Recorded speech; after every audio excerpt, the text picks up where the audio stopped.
নমস্কার। People's voice নিউজে আপনাদের সবাইকে স্বাগত। আমি অরূপ। আজ আমরা সকালে যখন এই ভিডিও করতে বসেছি তার আগের দিন আমরা জানি বুধবার দিনই বাংলাদেশের অন্তর্বর্তী সরকারের যিনি প্রধান উপদেষ্টা আহ, তিনি মোহাম্মদ ইউনূস দেশের প্রতিটা রাজনৈতিক দল এবং বিভিন্ন সংগঠনের সঙ্গে একটা বৈঠক করেছেন এবং তিনি একটা ঐক্যমত্যে পৌঁছেছেন, সেখানে দেশের সাথে সবাই একমত। ঐক্য একসাথে বলা হয়েছে এবং সেটা বলা হয়েছে অন্তর্বর্তী যে সরকার তার পাশে সবাই থাকবে। ইন্টারেস্টিংলি এখানে যেমন রাজনৈতিক দল ছিল, অনেক গণসংগঠন ছিল, কিন্তু কোনো সংখ্যালঘু গণসংগঠন বা হিন্দু, খ্রিস্টান, বৌদ্ধদের যে সংগঠনগুলো হয়েছে তারা কিন্তু সেখানে ডাক পায়নি। মোহাম্মদ ইউনূস নিজের দেশে আর কি ভারত বিরোধিতার প্রশ্নে কিন্তু সবাইকে একজোট করতে পেরেছেন। পাশাপাশি আমরা আরেকটাও যে খবর, যেখানে জামাত বিএনপির একটি প্রস্তাব যেটা মেনে নিয়েছেন, সেটা হচ্ছে একটা কি জাতীয় সরকারের দিকে বাংলাদেশ এগোবে। কোন পথে বাংলাদেশ যাচ্ছে, আগামী দিনে কি জাতীয় সরকার? উল্টো দিকে আমরা এখনো দেখতে পাচ্ছি, যখন আমরা এই প্রতিবেদন করছি তার আগেও কিন্তু হিন্দুদের ওপর নির্যাতন থামেনি। সুনামগঞ্জে হিন্দুদের বাড়ি ঘর দোকান পাট লুট করা হয়েছে, মন্দির ভাঙা হয়েছে, ইসকনের এদের হুমকি দেওয়ার ফলে হুমকি চলছেই। আমরা আজ এই বিষয়ে আলোচনা করব। আমাদের সঙ্গে আজ আলোচনায় আছেন বাংলাদেশ থেকে কামরুল ইসলাম, কবি ও প্রাবন্ধিক।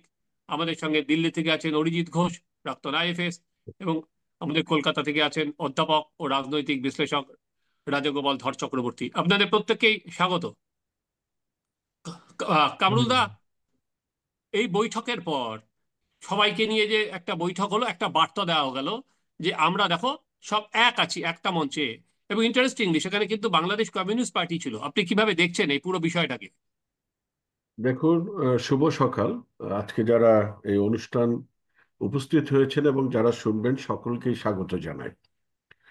গতকাল প্রায় 35টি, প্রায় না 35টি রাজনৈতিক দলের একটি আলোচনা বাংলাদেশের প্রধান উপদেষ্টা ডক্টর মোহাম্মদ ইউনূসের তত্ত্বাবধানে এবং তারই আহ্বানে অনুষ্ঠিত হয়। এই অনুষ্ঠানের লক্ষ্যটি হলো যে বিগত যে 5ই আগস্ট তাদের ভাষায় যে গণ অভ্যুত্থান হয়েছে, সেই গণ অভ্যুত্থানে যেসব রাজনৈতিক দল সংশ্লিষ্ট ছিল তাদেরকে নিয়ে এই বৈঠকটি হয়। এই বৈঠকের মধ্যে কোনো পেশাজীবী সংগঠন বা কোনো ছাত্র সংগঠন, অন্যান্য সংগঠনগুলো ছিল না, শুধুমাত্র রাজনৈতিক দল। কিন্তু বড়ই আহ, আহ, এখানে বিশ্লেষণের অবকাশ রাখে যে এই 35টি দলের মধ্যে ইসলামী পন্থী সংগঠন যেমন ছিল, কয়েকটি বামপন্থী সংগঠন ছিল যারা প্রগতিশীল রাজনীতি করে বলে মত প্রকাশ করে তারা ছিল। কিন্তু লক্ষ্য করা যায় যে এই পুরো আলোচনা বৈঠকের যে ছবিগুলো আমাদের কাছে এসছে, কোনো নারী রাজনৈতিক দলের কোনো নেত্রী সেখানে উপস্থিত ছিলেন না, অর্থাৎ নারী সেখানে নেই। আরেকটি বিষয় হলো যে যখন এই বৈঠকটি হচ্ছে তার একই সময় বৈষম্য বিরোধী আন্দোলনের ডাকে জাতীয় ছাত্র সংহতির একটি সপ্তাহ পালন চলছে। সেই সপ্তাহ পালন অনুষ্ঠানে সব ছাত্র সংগঠন ছাড়া দেয়নি। সেখানে 5টি সংগঠন এই প্রশ্নে বিরোধিতা করেছে এই সংহতি পালনের ক্ষেত্রে। সেখানে যারা করেছে, আহ, তার মধ্যে বিএনপির ছাত্র দল আছে, তারপর ছাত্র অধিকার পরিষদ আছে, আমাদের যে ইসলামী ছাত্র আন্দোলন, হেফাজত আন্দোলনের তারা আছে, এবং ছাত্র ফেডারেশন একটি বামপন্থী সংগঠন। তারা এই এই এই ক্ষেত্রে জামাতের ছাত্র শিবিরের প্রশ্নে তারা দ্বিমত পোষণ করে সেখানে তারা উপস্থিত হয়নি। ফলে যে রাজনৈতিক আকাঙ্ক্ষা নিয়ে বা দেশের যে আকাঙ্ক্ষা নিয়ে এই বৈঠকটি বোধহয় 5ই আগস্টের পরে সব দল, অর্থাৎ যারা 5ই আগস্ট নেতৃত্ব দিয়েছিল সেই নেতৃত্বে রাজনৈতিক দলগুলো যারা পেছন থেকে নেতৃত্ব দিয়েছিল বা একই সাথে নেতৃত্ব দিয়েছিল, তাদের এই বৈঠক এই প্রথম বৈঠক। বিচ্ছিন্ন এককভাবে কোনো কোনো সংগঠন, কিন্তু এতগুলো রাজনৈতিক দল নিয়ে এটাই বোধহয় একসাথে বৈঠক হয়েছে। সেই বৈঠকের মধ্যে তারা যে প্রশ্নটি তুলেছে, স্বাধীনতা, সার্বভৌমত্ব, অস্তিত্ব ও মর্যাদা রক্ষা, এই চারটি তারা সামনে প্রাধান্য দিয়েছে। প্রাধান্য দেওয়ার মূল কারণ হলো সম্প্রতি ভারতের এবং বাংলাদেশের সাথে যে বৈরী পরিবেশ, সেই বৈরী পরিবেশ থেকে উত্তরণ। আরেকটি হলো যে পাকিস্তানের সাথে, একই সাথে পাকিস্তানের যে ভিসার ক্ষেত্রে সহজলভ্য করে দেওয়া এবং তাদের যাতে কোনো বাধা ছাড়াই বাংলাদেশে আসতে পারে সেইটি তাদের একটি ঐক্যে পৌঁছানো। এর বাইরে বাংলাদেশ আওয়ামী লীগ তো এখনো রাজনৈতিকভাবে সেইভাবে বলা যায় যে রাজপথে নেই। বাংলাদেশ আওয়ামী লীগের সাথে যে 14 দল ছিল তাদের অনেক নেতাই এখন অন্তরীণ আছেন, অনেকেই বা পালিয়ে আছেন। ফলে কার্যত যে তাদের যে 35টি রাজনৈতিক দলের সাথে একমুখী, অর্থাৎ তারা একই ধরনের রাজনৈতিক কাছাকাছি ভাবা সম্পন্ন, কিন্তু এখানে দেখা গেল যে বাংলাদেশের যে CPB, communist party of Bangladesh, তারাও উপস্থিত হুম। হয়েছে এবং উপস্থিত হয়েছে অন্যান্য কিছু বামপন্থী ভাবনার কিছু দল, তারাও সেখানে উপস্থিত হয়েছে। ফলে এই জোটটি বা এই 35টি রাজনৈতিক দলের মূল আহ, প্রতিপক্ষ হলো বাংলাদেশ আওয়ামী লীগ এবং তার সাথে ভারত। সংশ্লিষ্ট রাজনৈতিক দলগুলো। হুম। ফলে তারা এই ক্ষেত্রে যাতে তারা বুঝতে পেরেছে যে বাংলাদেশে যে একের পর এক যে আন্দোলন চলছে এবং পার্শ্ববর্তী দেশে যে হিন্দুদের উপরে বাংলাদেশে যে নানা রকম বৈষম্য চলছে এবং বাড়িঘরদোর যে আক্রান্ত হচ্ছে এবং তাদের জীবনযাপন নানাভাবে বিপন্ন, বা এই এই ক্ষেত্রে যে যে কোনো মুহূর্তে একটি বড় ধরনের একটি আন্দোলন হতে পারে। এবং আগামী 16ই ডিসেম্বর বাংলাদেশের বিজয় দিবস, এই বিজয় দিবসকে কেন্দ্র হুম। করে নানা পেশাজীবী সহযোগী মুক্তিযুদ্ধের পক্ষের বীর মুক্তিযোদ্ধারা, মুক্তিযুদ্ধের সংগঠনগুলো, তারাও যে রাজপথে নেমে কোনো রকম প্রতিপক্ষ প্রতিবন্ধকতা সৃষ্টি না করতে পারে, সেই জন্যে এর একটি বড় মেসেজ হলো যে হ্যাঁ, তাদের সেটা এই বৈঠক। আগে বলুন। কামরুলদা, আপনার কাছে আসবো। কামরুলদা যেখানটা বললেন, রাজাদা, আমরা যেটা জানি, আগে যে পাকিস্তানের যারা নাগরিক বাংলাদেশে আসতে গেলে একটা সিকিউরিটি ক্লিয়ারেন্সের দরকার হতো, সেই সিকিউরিটি ক্লিয়ারেন্সটা তুলে নিয়েছে 2 ডিসেম্বর, একটা বিজ্ঞপ্তি জারি করে কিনে নিয়েছে। তার আগেও আমরা দেখেছিলাম 19 নভেম্বর চট্টগ্রামে আর কি বাংলাদেশের একটা জাহাজও এসেছিল পাকিস্তান থেকে। ফলে একদিকে আমরা যখন দেখতে পাচ্ছি যে ভারতের সঙ্গে বিরোধিতা সুর ক্রমশ বাড়ছে, অন্যদিকে পাকিস্তানের কাছাকাছি যাচ্ছে। পাকিস্তানের যিনি হাই কমিশনার আছেন বাংলাদেশে, তার সাথে মিটিংও করেছেন খালেদা জিয়া। একদিকে রাজারা এইটা, উল্টো দিকে একটা জল্পনা কিন্তু আসছে বাংলাদেশে কি জাতীয় সরকার গঠন হচ্ছে, যেটা অলরেডি বিএনপি যেটা বলেছিল তারেক, সেটা খালেদার আর কি জামাত যেটা সাপোর্ট করেছে। কিভাবে দেখছেন রাজাদা? হ্যাঁ, দেখুন, বাংলাদেশের যে প্রথম স্বাধীনতা আন্দোলন যাকে বলা হচ্ছে, সেটা ছিল যে পাকিস্তান থেকে সরে আসা, মৌলবাদ থেকে সরে আসা, ভাষাগত জাতীয়তাবাদ তৈরি করা, সব ধর্মের সমান প্রাধান্য দেওয়া, যে বাংলাদেশের যে 72 সালে যে সংবিধান তৈরি হয়েছে সেটাই সে কথা বলে। এবং সংবিধানে দু একটা ছাড়া, এলাকা ছাড়া খুব একটা তেমন পরিবর্তন ঘটেনি এখনো। সংবিধানের 12 নম্বর ধারা, 2 এর ধারা বা 41 ধারায় সব ধর্মের অধিকার সব বলা আছে। এখন সে বিপ্লবটা আমাদের সবার কাছে গৌরবের ছিল বাঙালি হিসেবে। বাংলাদেশের এই স্বাধীনতা লাভের পরে বাংলাদেশ যেভাবে আর্থিক ও সামাজিক বিকাশ ঘটেছে, তৃতীয় বিশ্ব থেকে তাদের যে উন্নয়ন, উত্তরণ, সেটা আমাদের সবাইকেই আনন্দ দিয়েছে। কিন্তু হঠাৎই আমরা দেখলাম যে হ্যাঁ, আগের যে সরকার ছিল তার নানান ধরনের অটোক্রেটিক কার্যকর্ম, সেটা আমরা অনেকেই মানে সেটার সম্বন্ধে পরিচিত ছিলাম। এবং সব দেশেই সেটা থাকে, যারা সরকারে থাকে। আমাদের এখানেও পশ্চিমবঙ্গেও আমরা দেখেছি, ভারতে নানান জায়গাও দেখেছি, এর যারা কিছুদিন থাকে তাদের মধ্যে একটা অটোক্রেটিক বিহেভিয়ার থেকে যায়, ভয় পাইয়ে তারা নির্বাচন যেতে, এটা ঘটে। এটা শুধু আমাদের দেশে নয়, যে দেশে নির্বাচন ব্যবস্থা আছে অনেকটাই সেখানে চলে। যাই হোক, সেই প্রসঙ্গ নয়। কিন্তু প্রসঙ্গটা হচ্ছে, যাকে আমরা দ্বিতীয় স্বাধীনতা যুদ্ধ বললাম, প্রথমটা ছিল হচ্ছে পাকিস্তানের মৌলবাদ থেকে সরে আসা। এখন দ্বিতীয় স্বাধীনতা আমরা, সেটা হচ্ছে পাকিস্তানের মৌলবাদের সঙ্গে আবার ফিরে যাওয়া। এটাই হুম। হচ্ছে দ্বিতীয় স্বাধীনতা যুদ্ধ। সেটাই দেখা যাচ্ছে পাকিস্তান সম্বন্ধে। তারা অনেক শিথিলীকরণ করছে সে দেশে পাকিস্তানের নাগরিক বাংলাদেশে আসার, বা উল্টোটাও হয়তো হবে কিছুদিনের মধ্যে।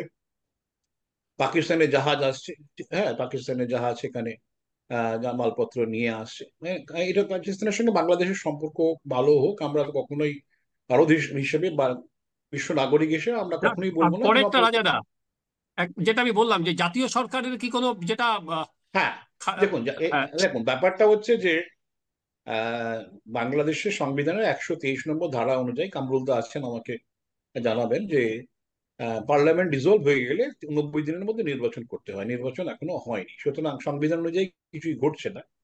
এখন জাতীয় সরকারের কোনো ধরনের সংবিধানের কোনো ধরনের এরকম কোনো সংবিধানে তার প্রেসক্রিপশন আছে কিনা আমার জানা নেই।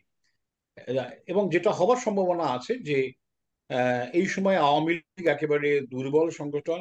16ই ডিসেম্বর কি হবে আমরা জানি না, তারপরে কোনো উত্থান ঘটবে কিনা আমরা তাও জানি না।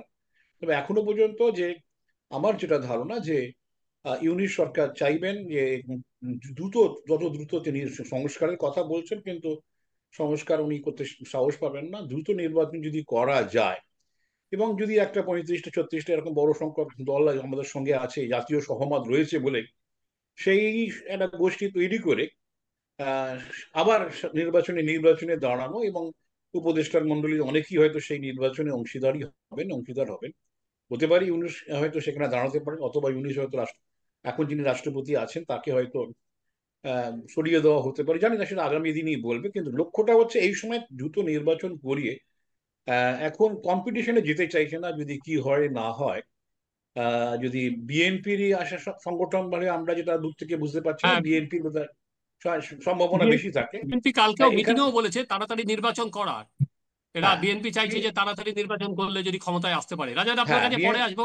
হ্যাঁ, বলুন, আপনি শেষ করে নিন, তবে অরিজিতের কাছে ওইটুকু। যাচ্ছি, শেষ ঠিক করে। আছে, আমি পরেই আসবো। ঠিক আছে, হ্যাঁ ঠিক আছে। অরিজিৎ, আপনার কাছে এর থেকে যাওয়া, যেহেতু আপনি দীর্ঘদিন আইএফএস ছিলেন, কাজ করেছেন, বিক- আহ, ভারতের যিনি বিদেশ সচিব, তিনি বাংলাদেশে যাচ্ছেন, বিক্রম মিশ্রি। তো বিক্রম মিশ্রি বাংলাদেশে এখন যে জায়গায় এসে বাংলাদেশে দাঁড়িয়েছে, সেটা হচ্ছে কূটনীতি। তো নিশ্চয়ই তার জায়গায় চলবে, কিন্তু জনগণ রাস্তায় নেমে গেছে, সেখানে হিন্দুদের ওপর নির্যাতন হচ্ছে। সেখানে দাঁড়িয়ে কূটনীতির জায়গা রোল কতটা, এবং কিভাবে দেখছেন এই বিক্রম মিশ্রির এই সফরকে, আপনি কিভাবে দেখছেন? দেখুন, বিক্রম মিশ্রের এই সফর আগে থেকেই মানে তৈরি ছিল। এটা কোনো হুম, এটা কিন্তু বর্তমান পরিস্থিতির পরিপ্রেক্ষিতে করা কোনো নতুন ভিজিট নয়। বিক্রম হুম। মিশ্রের এই ভিজিট আগে থেকেই ঠিক ছিল। এবং এখানে এটা দ্বিপাক্ষিক সম্পর্কের উপর জোর দেওয়া একটা ভিজিট, দ্বিপাক্ষিক সম্পর্কের উপর আলাপ আলোচনা হবে, এবং তার মধ্যে স্বাভাবিকভাবেই এই প্রসঙ্গ উঠে আসবে যে বাংলাদেশে যে মাইনরিটি আছে তাদের উপর তাদের সঙ্গে তাদের উপর যে নির্যাতন হচ্ছে সেই প্রসঙ্গ উঠে আসবে। কিন্তু এটা ভুললে চলবে না যে যে বাংলাদেশের হিন্দুরা বাংলাদেশের নাগরিক, ভারতের নাগরিক নয়। সুতরাং ভারতের যে লোকাল স্ট্যান্ডাই আছে সেটা বাংলাদেশের এই হিন্দুদের পক্ষে সেটা কিন্তু একটা মানবাধিকারের অ্যাঙ্গেল ছাড়া অন্য কোনো অ্যাঙ্গেল দিয়ে এটাকে বিচার করা উচিত হবে না। সো এবং সেজন্য ভারতের সরকার থেকে যে বক্তব্য দেওয়া হবে সেগুলো কিন্তু ওরকম মানে জঙ্গি বক্তব্য হবে না। ভারতের সরকার থেকে এইটাই বলা হবে যে বাংলাদেশের হিন্দুরা বাংলাদেশের নাগরিক, তাদের যে জানমাল তার রক্ষা করার দায়িত্ব বাংলাদেশের সরকারের, এবং তারা বাংলাদেশের সরকারকে সেই জন্য আবেদন করবে যে তাদের প্রতি যথার্থ সুরক্ষা তাদের দেওয়া হোক। সেই ধরনের একটা ব্যাপার কিন্তু সরাসরি হবে। এখন কথা হচ্ছে রুদ্ধদ্বারের মধ্যে, যেখানে কিনা ওয়ান টু ওয়ান যেখানে ডিসকাশন হবে, সেখানে হয়তো বক্তব্যটা আর একটুখানি শক্ত হতে পারে। এখন কথা হচ্ছে যে বাংলাদেশের যে বিদেশ মন্ত্রণালয়ের যে উপদেষ্টা, তিনিও একজন একজন বাংলাদেশি ফরেন সার্ভিসের প্রাক্তন অফিসার। তার যে কতটা বক্তব্য আছে, তার যে কতটা মানে জোর আছে, সে সম্বন্ধে আমরা খুব একটা সুনিশ্চিত নই। কেননা তিনি একজন আমলা। তিনি ওই তিনি পলিটিক্যাল পার্টির কেউ নন, এবং তিনি এক ধরনের বহিরাগত।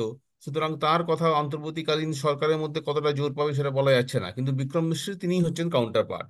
এছাড়া বিক্রম মিশ্রি যদি বাংলাদেশের রাজনৈতিক নেতাদের সঙ্গে আলাদা বৈঠক হয়, মোহাম্মদ ইউনূস সাহেবের সঙ্গে হোক বা অন্যান্য উপদেষ্টাদের সঙ্গে হোক, যদি ওয়ান টু ওয়ান বৈঠক হয়, তাহলে হয়তো তিনি ইনফরমালি একটু কড়া মেসেজ দিতে পারেন। কিন্তু বাইরে যে মেসেজ কিনা সরকারিভাবে দেওয়া হবে, ফর্মালি দেওয়া হবে, সেটা কিন্তু ওই রকমই হবে। বাংলাদেশের সরকারকে আবেদন করা হবে যে তারা তাদের হিন্দু নাগরিকদের সুরক্ষা প্রদান করুন। সো যেটা বলা হচ্ছে এখানে, হ্যাঁ, হ্যাঁ, হ্যাঁ, যেটা হ্যাঁ। এখানে বলা হচ্ছে, প্লাস ওখানে যখন রাষ্ট্রদূতকে ডেকেছিল তিনিও বলেছেন আমাদের একমুখী না, আমাদের রিলেশনটা একমুখী নয়। রাইট। এখন কথা হচ্ছে হুম। যে আহ, যে যে যে ওপরে যেটা হবে, ওপরে এইটুকুই জানা যাবে। কিন্তু কথা হচ্ছে যে এছাড়া ভারত অন্য কিভাবে তার উপর চাপ সৃষ্টি করতে পারে, সেটা কিন্তু তার কিন্তু বিভিন্ন উপায় আছে, এবং তার যে হ্যাঁ, উপায় বিশেষ করে অরিজিৎ, এখানে সব থেকে বড় জিনিস সেটা হচ্ছে চিন্ময় কৃষ্ণ দাস। যে কোনো আইনজীবী পারছে না। এটা তো যেখানে ভারত যে স্টেটমেন্ট দিয়েছে সেখানে কিন্তু ইসকনের চিন্ময় কৃষ্ণ দাসের কথা ছিল যে, এবং তাকে গ্রেপ্তার করা হয়েছে এবং কারাগারে যেভাবে পড়া হয়েছে তার বিরোধিতা করা হয়েছিল। বা মনে হয় তো সেটাও তাহলে আলোচনায় আসবে, যে যেহেতু ভারত সেটা বিবৃতি দিয়ে জানিয়েছিল। এটা আলোচনায় আসতে পারে, কিন্তু ব্যাপারটা হচ্ছে ওই যে আপনি কালকে দেখেছেন আমেরিকান স্টেট ডিপার্টমেন্ট থেকেও একটা স্টেটমেন্ট জারি করা হয়েছে চিন্ময় কৃষ্ণ দাসের ব্যাপারে। কেননা সে সম্বন্ধে একটা প্রশ্ন তোলা হয়েছিল স্টেট স্টেট স্টেট ডিপার্টমেন্টের মুখপাত্রের প্রেস কনফারেন্সের সময়, এবং সেখানেও তিনি বলেছেন যে তিনি আশা করবেন যে তিনি যথার্থ মানে আইনি রিপ্রেজেন্টেশন, আইনি প্রতিনিধিত্ব পাবেন। মানে কেউ তার পক্ষে অবতীর্ণ হতে চাননি কোনো আইনজীবী, সেই ব্যাপারটাকেই পরোক্ষে সমালোচনা করা হয়েছে এবং বলা হয়েছে এটা বাংলাদেশের হুম। সরকারের দায়িত্ব যে তার পক্ষে সে আইনজীবী ঠিক করে দেওয়া। তো তো হ্যাঁ, মানে ওইটুকুই একটা বহিরাগত একটা অন্য একটা দেশ যে কিনা বাংলাদেশ নয়, সে এইটুকুই বলতে পারে এবং সেগুলো বলা কামরুল হতে আমি, থাকবে। হ্যাঁ কিন্তু আপনি এখান কিন্তু দিয়ে যাচ্ছি। কিন্তু তার পেছনে রাজাদা আমার যেটা মনে বলল, হচ্ছে।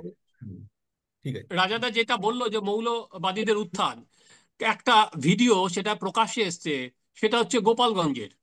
সে গোপালগঞ্জে যেটা হচ্ছে মুজিবুর এবং শেখ হাসিনার জন্মস্থান, সেই গোপালগঞ্জে আমরা দেখলাম কট্টরপন্থীরা বাইকে বলছে যে মহিলারা, আজকে হচ্ছে বৃহস্পতিবার, যে এই বৃহস্পতিবার থেকে তারা কোনো বাজার করতে পারবে না, মহিলাদের কোনো জিজ্ঞাসা আর কি জিনিস বিক্রি করা যাবে না। আর তারা চোঙা ফুঁকে বলছে। এ তো আর কি আফগানিস্তানের পদধ্বনি। একদিকে বলা হচ্ছে যে আমরা প্রচন্ডভাবে উঠে দাঁড়াচ্ছি, আমরা একটা, যদিও তারা সংবিধান থেকে বলছে যে সেখানে ধর্মনিরপেক্ষ কথাটা উঠে যাবে, অথচ গোপালগঞ্জের এই ভিডিও আপনি কিভাবে দেখছেন? গোপালগঞ্জের এই তো ভিডিওটা আপনি দেখেছেন? হ্যাঁ, আমি দেখেছি, সোশ্যাল মিডিয়ায় দেখেছি। এটি হলো যে হ্যাঁ, গোপালগঞ্জের যে জায়গাটাই এই মেলাটা হচ্ছে, সেই মেলাটি হলো ইসলামী মেলা। ইসলামী বই, পুস্তক, পোশাক ইত্যাদির মেলা। এটা একটা মেসেজ যে এই মেলাটার মাধ্যমে যে তারা অন্য অন্য জায়গায়ও, এটা একটা বলা যায় যে একটা টেস্ট কেস, যে এখানে হ্যাঁ, এটা বললে কতটুকু সোশ্যাল ক্ষেত্রে এর ইম্প্যাক্ট পড়ে। আরেকটি বিষয় হলো, গোপালগঞ্জ হলো আমাদের বাংলাদেশের স্থপতি বঙ্গবন্ধু শেখ মুজিবুর রহমানের হুম, বাড়ি, এবং সেখানে তার সমাধি আছে। তো সেই, এবং শেখ হাসিনাও সেখানকার। ফলে সেই জায়গার কোনো একটি জায়গায় এই মেসেজটি দেওয়ার অর্থ হলো যে সারা দেশে তারা যে আগামী দিনে কি করতে চায় তার একটি মেসেজ হ্যাঁ, সারা দেশকে অবহিত করছে। তো আরো ঘটনা এমনই যে টুঙ্গিপাড়ার কাছে আরেকটি উপজেলা মকসিদপুর, সেখানেও কিন্তু দিনভর দুই পক্ষ মিলিয়ে একে অপরের সাথে প্রায় 5 ঘন্টা সেখানে মারামারি হয়েছে। ফলে এই গোপালগঞ্জকে উত্তপ্ত করা, বা গোপালগঞ্জে দেখবেন যে 5ই আগস্টের পর তারা কিন্তু প্রতিবাদে নেমেছিল, হাজার হাজার লক্ষ মানুষ তারা রাজপথে তাদের এলাকায় নেমেছিল। সেই জায়গায় কিন্তু আস্তে আস্তে বিভক্তিটা আসছে।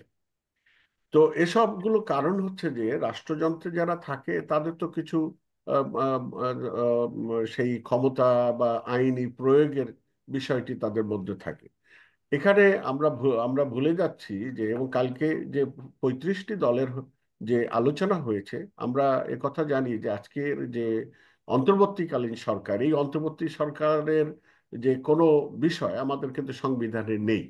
ফলে একটি একটি অ্যামেন্ডমেন্টের মাধ্যমে রাষ্ট্রপতি আমাদের প্রধান বিচারপতি এবং তাদের কাছ থেকে একটা বলা যায় আইনি প্রক্রিয়ায় এটি তিনি তৈরি করেন। আরেকটি বিষয় হলো যে ভারতের বিদেশ সচিব আসবেন, এবং সেটি কিন্তু 23শে সেপ্টেম্বর জাতিসংঘের যে অধিবেশন হয়েছিল সেখান থেকে নির্ধারিত হয়, এবং তারই অংশ হিসাবে 10 তারিখে আসার কথা, কিন্তু সেটি একদিন আগে 9 তারিখে অনুষ্ঠিত হচ্ছে। এই অনুষ্ঠানের ব্যাপারে বাংলাদেশ হয়তো যে তার মতন করে অবহিত করবে, ভারত তার মতন করে অবহিত করবে। তবে এটা ঠিক যে এই আলোচনার টেবিলটা অত্যন্ত প্রয়োজন। যে মনে করছে যে উভয় পক্ষে যেভাবে মুখোমুখি হয়েছে, আর মুখোমুখি জায়গাগুলো খুব স্পর্শকাতর জায়গা, যেমন পতাকা। এখানে পতাকার উপর পা হুম, দিয়ে লাফিয়ে যাচ্ছে, এবং সেটা অনেক বিশ্ববিদ্যালয়ে সেটা হচ্ছে। আরেকটি জায়গায় হলো যে অন্য জায়গায় সেটাকে পুড়িয়ে দেওয়া বা সেটাকে অপদস্থ করা। কিন্তু এই পতাকার সাথে বহু রক্তের সংগ্রামের ইতিহাস জড়িত। ভারতের পতাকার সাথে সেখানকার জন আকাঙ্ক্ষিত জড়িত। বাংলাদেশের পতাকার সাথেও কিন্তু মানুষের জন আকাঙ্ক্ষা এবং বহু শহীদের রক্তে, এই শহীদের রক্তের সাথেও কিন্তু ভারতীয় যারা মুক্তিযুদ্ধে অংশগ্রহণ করেছিল তাদেরও রক্ত আছে। আমরা আমরা খেয়াল করেছি যে এই ধরনের ক্ষেত্রেও ভারতের চেন্নাইতে এটা একটা বড় মেসেজ যে বাংলাদেশের জনগণের জন্য সেখানে একটি বিক্ষোভ হয়েছিল। সেখানে প্রায় এই বাংলাদেশে এই সমস্ত পতাকা ইত্যাদি নিয়ে সেখানে কিন্তু 500 জনকে গ্রেপ্তার করেছে।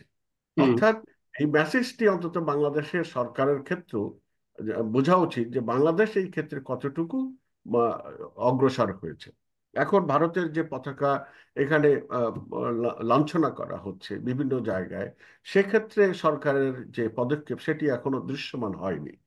আরেকটি হলো যে মর্যাদা রক্ষার কথা বলছে, সেই মর্যাদা রক্ষার কথা বলছে যে বলতে গিয়ে একজন উপদেষ্টা গতকাল বলেছেন যে ভারতের সাথে যে 15 বছরের যে চুক্তিগুলো বিভিন্ন ক্ষেত্রে সবগুলো বাণিজ্য খতিয়ে দেখার কথা মূলক বলেছেন। সেগুলো হ্যাঁ, প্রকাশ হ্যাঁ, করা এবং কিছু চুক্তি বাতিল করে দেওয়া। তার মধ্যে হ্যাঁ।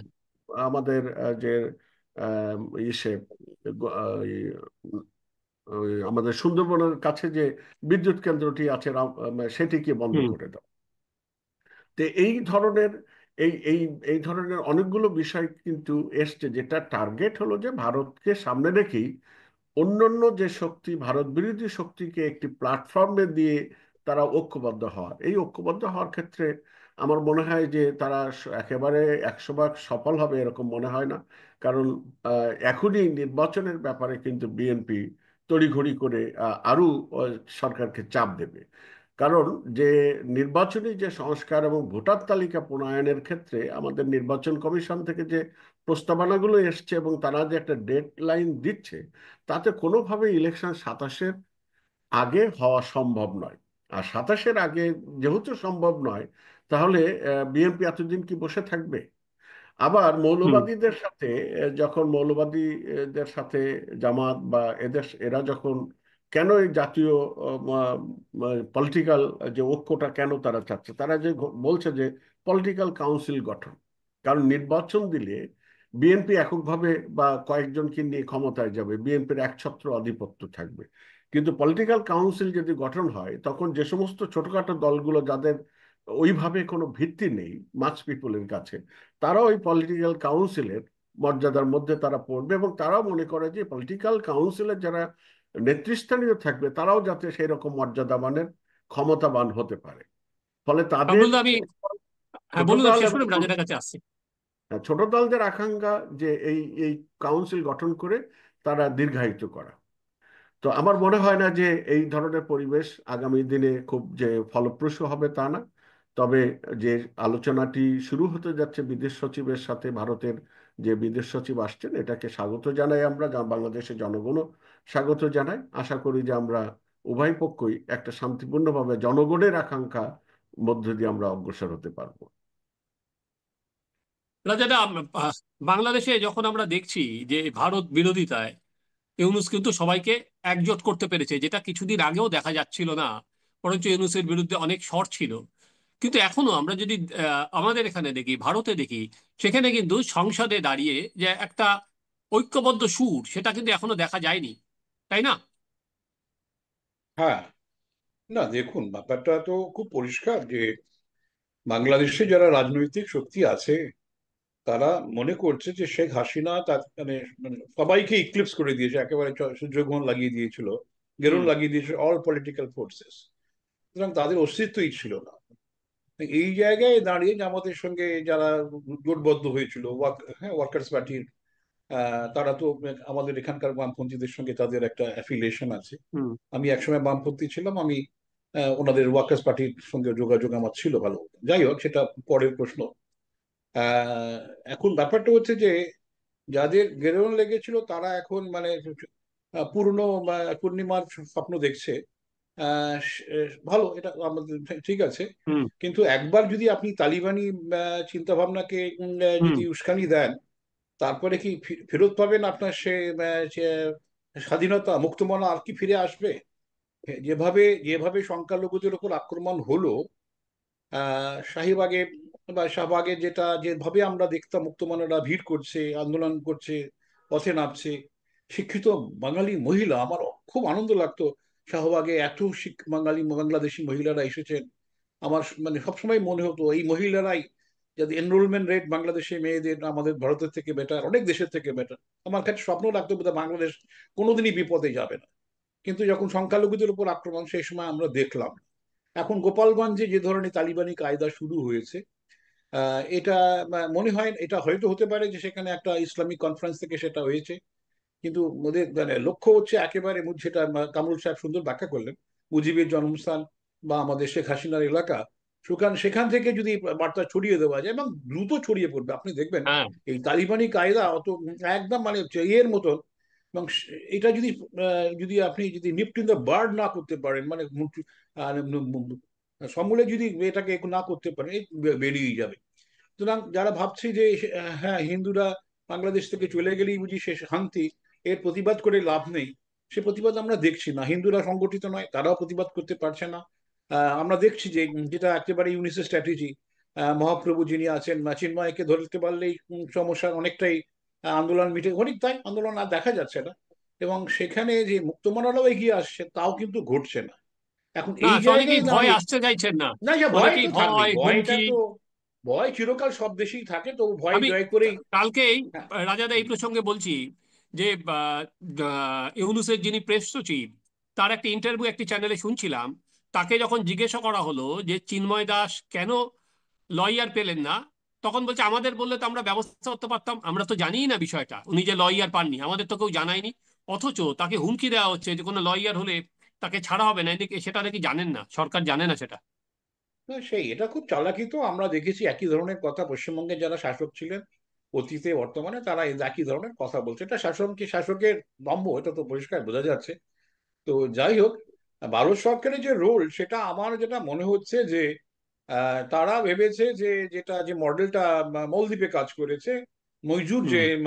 সেখানে যারা পার্টি ছিল, সে আউট ইন্ডিয়া করে ক্ষমতায় এসেছে, চীন উস্কানি দিয়েছে। চীন তো কাজই তাই, মানে মানে আপনার উস্কানি দিয়ে তাদেরকে চীনে রেখে খাইয়ে দাইয়ে ভালো হোটেলে রেখে ভারত বিরোধিতা কথা বলা, আমরা পাশে আছি। গাছে তুলে মইটা তুলে নিয়েছে, তাকে নেই। এখন যখন মইজুর বুঝতে পেরেছে ভারতের কাছে, আবার আত্মসমর্পণ করেছে। আমরা দেখেছি কি হচ্ছে। ভারত সরকার একই জিনিস হয়তো ভাবছে বাংলাদেশের ক্ষেত্রে, যে অল্প দিনের মধ্যেই উত্তেজনা যাবে। এরাও হ্যাঁ চীনের কাছে গিয়ে যা আশা করছে তা পাবে না, ফেরত আসবে। এবং এটাই হয়তো মানে এই বার্তাটাই, মানে যেহেতু ভারত সরকারের পররাষ্ট্র নীতিটা পুরো আমলা কেন্দ্রিক, যিনি এখন মন্ত্রী হুম। তিনিও আমলা। এবং ভারত সরকারের যারা যে শাসক দল, তার কোনো, আমি কোনো পলিটিশিয়ানসকে দেখিনি যে পররাষ্ট্র নীতি নিয়ে ভাবনা চিন্তা করছেন, কোনো সেভাবে আমরা দেখিনি। তার ফলে পুরোটাই চলছে একটা আমলাতান্ত্রিক চিন্তা ভাবনার মধ্য দিয়ে। সেই আমলাতান্ত্রিক চিন্তা ভাবনাটা হচ্ছে যে ওয়েট অ্যান্ড ওয়াচ। তাহলে সেই ভাবনা থেকেই তারা ভারতবর্ষে পররাষ্ট্র নীতিকে নিয়ে যেতে চাইছে। সেটা আগামী দিনে হয়তো সুফল দিল। যে দল ভারতবর্ষের কেন্দ্রীয়ভাবে শাসন করছে, তাদের পক্ষে অত্যন্ত বিপজ্জনক হয়ে যাবার সম্ভাবনা। তারা যে হুম। বীরত্বের মাধ্যমে দিয়ে নিজেদের গুরুত্ব প্রকাশ করেছিল, বালাকট করে তারা তাদের 2019-এর নির্বাচনটা, প্রায় হেরে যাওয়া নির্বাচনটাকে জিতিয়ে এনেছিল। এই বাংলাদেশে তাদের যে নীরবতা এবং আমলাতান্ত্রিক একটা ব্যবস্থার মধ্যে দিয়ে সমাধানের চেষ্টা, অনেকটাই যেটা ভারতের মানুষ, সাধারণ মানুষ হয়তো চাইবে যে ভারত আরেকটু প্রোঅ্যাক্টিভ রোল প্লে করুক। এবং পাশের দেশ, হ্যাঁ আফগানিস্তান হলে যে কি বিপদ হতে পারে, সেটা আমলাতান্ত্রিক রাষ্ট্রনীতিতে ধরা পড়ছে না। এর প্রভাব কিন্তু আগামী নির্বাচনগুলোতে শাসক দলের যে দুর্বলতা, বীরত্ব, সবটাই যে অনেকটা ফাঁপা, সেটা বোধহয় প্রকাশ পাবে। এটা কিন্তু শাসক দলের লোকাল পলিটিক্সের ব্যাপারে তাদের ভাবা উচিত। এবং এইটা যে পররাষ্ট্র নীতিতেও খুব একটা যে হেল্প করবে তা নয়। এটা সত্যি কথা। আমরা দেখুন, পররাষ্ট্র নীতিতে আমাদের সবার সঙ্গেই সম্পর্ক রাখা উচিত ছিল, যোগাযোগ রাখা ছিল, কারোর সঙ্গে যোগাযোগ নেই। হুম। আমরা আওয়ামী লীগ ছাড়া কারোর সঙ্গে যোগাযোগ রাখিনি। তাহলে এই অবস্থায় আমরা চিন্ময় মহাপ্রভুর একটা উকিল জোগাড় করে দিতে পারতাম। কোনোভাবেই দেখা যাচ্ছে সেখানকার যে আমাদের কূটনীতিক যে ব্যবস্থা সেখানে রয়েছে, তারা সম্পূর্ণভাবে ফেলিওর। তাদের কি যায়, বাংলাদেশে কে শাসন করবে, তাদের কি কি দায়িত্ব ছিল? তারা সবার সঙ্গে যোগাযোগ করা উচিত ছিল। যে বিকল্প যে একটা প্যারালাল লাইন, সেটা কিন্তু বাংলাদেশে গড়ে ওঠেনি। এবং যে আন্দোলন, এবং দেখুন এটা তো আমরা দেখলাম আগস্টের 5 তারিখে হাসিনাকে সরিয়ে দেওয়া হলো, আন্দোলন তো অনেকদিন ধরে চলেছে। আমাদের ভারত সরকার সেভাবে একেবারেই প্রস্তুত নেই সুতরাং এর ফল কিন্তু বাংলাদেশে যেটা ঘটছে সেটা হচ্ছে যে গ্রোয়িং ইসলামাইজেশন, র্যাডিক্যালাইজেশন, তালিবাইজেশন, এটাই আমার এই মুহূর্তে সংশয় হুম। লাগছে, এবং সেখান থেকে বেরিয়ে আসার বিশেষ কোনো পথ আমি দেখছি না এই মুহূর্তে। হ্যাঁ, ঠিক আছে রাজা, অরিজিৎ, আপনার কাছে শেষ প্রশ্ন তাহলে কি বাংলাদেশে আমি যেটা বললাম যে গোপালগঞ্জ, সেই ভিডিওটাও আমরা দেখাবো। এলাকার মধ্যে কোনো মহিলা প্রবেশ করবে না। আমরা দোকানদার ভাইয়েরা কারো কোনো মহিলার কাছে আগামীকাল থেকে কোনো কিছু বিক্রয় করব না। আমাদের দৃষ্টি আকর্ষণ করা যাচ্ছে, আগামীকাল থেকে প্রত্যেক দোকানের সামনে পর্দার ব্যবস্থা রাখতে হবে এবং সেই পর্দা প্রত্যেক নামাজের সময় ঝুলিয়ে দিতে হবে, অর্থাৎ প্রত্যেক নামাজের সময় বেচা কিনা বন্ধ থাকবে। দোকানদার ভাইদের দৃষ্টি আকর্ষণ করা যাচ্ছে, আগামীকাল থেকে এই মার্কেট এলাকায় কোনো মহিলা প্রবেশ করবে না। যদি কোনো মহিলা আসে আমরা তাদেরকে সুন্দর করে বুঝিয়ে ফিরিয়ে দিব, তাদের কাছে আমরা কোনো কিছু কেনা বেচা করব না। সবাই দ্বীনি স্বার্থে নিজের আখেরাত গড়ার জন্য সেদিকে আমরা সজাগ দৃষ্টি রাখবো। এটা সাধারণ কোনো মেলা না, এটা হলো দ্বীনি মাহফিল, দ্বীনি মাহফিলের পরিবেশ। মাদ্রাসার এই ঘোষণা আমরা তাদেরকে শুনিয়ে দিব। এটা হলো একটি দ্বীনি পরিবেশ, দ্বীনি মাহফিল। এখানে আমরা সব অর্জনের জন্য, সব কামাই করার জন্য এসেছি। হ্যাঁ, আমাদের দুনিয়াবি ফায়দা হবে, বেচা কিনা করব, হালাল ব্যবসা করব, কিন্তু কোনো গুনাহের কাজে জড়ানো যাবে না। দোকানদার ভাইদের দৃষ্টি আকর্ষণ করা যাচ্ছে, আগামীকাল থেকে এটা বন্ধ করতে হবে। হাতি নেক্সট টাইমের জন্য না পাওয়া যায়, আমরা খেয়াল রাখবো। যে গোপালগঞ্জের এই যে মহিলাদের উপর বলে দেওয়া হচ্ছে, নিষেধাজ্ঞা চাপিয়ে দেওয়া হচ্ছে, বাংলাদেশ কি দ্রুত সে পথেই এগিয়ে যাচ্ছে যে যতই আর কি ইউনূস একটা বার্তা দিক, ঐক্যমতের বার্তা দিক, আফগানিস্তান কি আমাদের ঘরের কাছে চলে এলো, অরিজিৎ?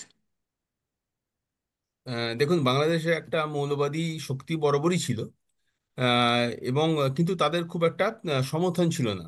আপনি যদি দেখেন সেই নির্বাচন 1996 সালে বা 2001 সালে তারা খুব একটা বেশি আসন পেত না বা খুব একটা বেশি সাপোর্ট পেত না। হুম। আহ, সেটাই হচ্ছে, এবং জামাতে ইসলামীও সেটা জানতো, এবং জামাতে ইসলামী খুব একটা সাপোর্ট কখনো পাকিস্তানেও ছিল না, ভারতেও ছিল না, বাংলাদেশেও ছিল না। তারা ওই 4, 5, 7, ম্যাক্সিমাম 8, 9% ভোট পেত, ব্যাস। এটা যখন জামাত এটা বহুদিন আগেই বুঝতে পেরেছিল, বহুদিন আগেই, মানে সেই 70-এর দশকে, 60-70-এর দশকেই তারা বুঝতে পেরেছিল। এবং তখন থেকেই জামাত এটা ডিসাইড করে যে এই যে ইসলামী রেভলিউশন, যেটা জামাতের ইসলামী দর্শন, যেটা কিন্তু দেওবন্দি ইসলামী দর্শন নয়, যেটা সালাফি হুম। ইসলামী দর্শন নয়, জামাতের ইসলামী দর্শনটা হচ্ছে মোহাম্মদ মৌলানা আলা মওদুদি বলে একজন ছিলেন আমাদের উপমহাদেশে। তার একটা বই আছে, তাদের তিনি খুব ভালো করে লিখেছেন। তাদের ইসলামী দর্শনটা আবার আবার একটু একটু অন্যরকম। তা যাই হোক, সেসব যাক। তো তখনই জামাত ঠিক করে যে তাদের যেটা করতে হবে সেটা হচ্ছে গ্রাসরুট লেভেল থেকে রেভলিউশন নিয়ে আসা যাবে না, কেন সাধারণ লোক দলে দলে জামাতকে সাপোর্ট করবে না। তাদের রেভলিউশনটা নিয়ে আসতে হবে ওপর মহল থেকে। তার মানে যারা কিনা ডিসিশন মেকার, যারা ইনফ্লুয়েন্সার, তাদেরকে নিজের মতবাদে, নিজের যে আদর্শে, তাতে উদ্বুদ্ধ করতে হবে।